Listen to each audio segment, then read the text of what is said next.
Et avec nous Sébastien Cotte. Bonjour monsieur. On a un petit décalage parce que vous êtes loin. Vous êtes aux États-Unis, mais je vous remercie beaucoup de prendre le temps et aussi le courage de venir témoigner sur ce sujet-là, parce que vous avez un petit garçon qui est atteint aujourd'hui d'une maladie incurable et qui profite, et je dis profite parce que vous le voyez dans votre quotidien, de l'effet de ce cannabis thérapeutique. Oui, tout à fait.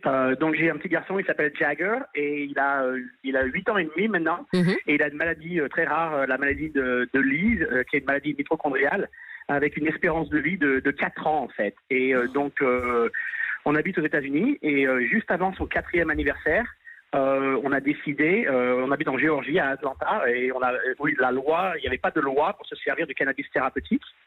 Donc, on a décidé de déménager contre avis médical au Colorado pour avoir accès au cannabis thérapeutique pour Jagger.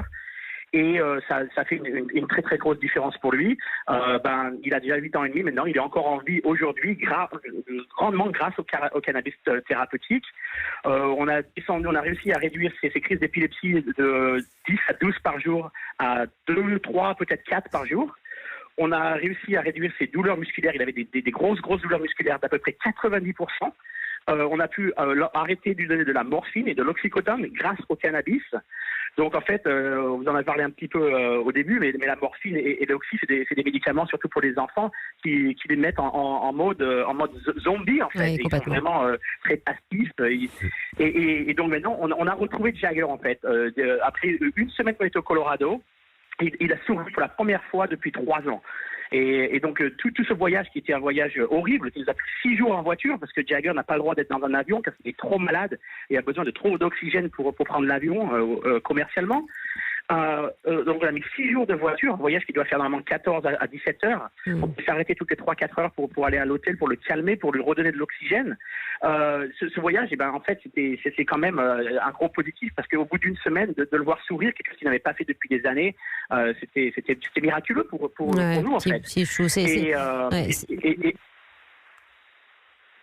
Pardon Sébastien, je voudrais juste vous poser la question, comme on a le décalage, je suis obligée d'empiéter un peu sur vos propos. À quel moment avez-vous pensé au cannabis thérapeutique ? Est-ce qu'on en parlait dans le pays aux États-Unis où vous habitiez, malgré l'interdiction dans l'État précédent, ou est-ce que simplement ça vous est venu, cette réflexion, en cherchant tout simplement vous des solutions ? En fait, c'est venu dans l'automne 2013. Je regardais une émission qui s'appelle Weed de Sanjay Gupta sur CNN. Et il y avait une histoire d'une petite fille qui servait du cannabis pour ses crises d'épilepsie.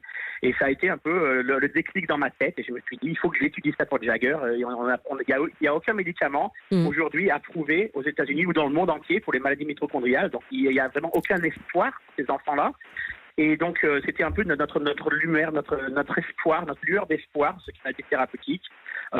Jamais dans mes rêves les plus fous, j'aurais pensé que ça marcherait à ce point-là. C'est pas une cure. Jagger est quand même très malade. Il est quand même sous hospice.